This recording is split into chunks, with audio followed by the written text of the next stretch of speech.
How to download Spotify playlist. Hello guys, this is Atticus and welcome back to another tutorial video.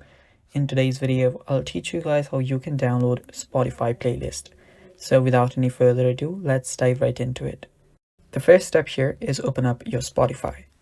After you open up your Spotify, you will actually need to first search for a playlist. So you can head over to the search bar and search for any playlist that you want. So search for a playlist, and after you find a playlist, all you then have to do is download it.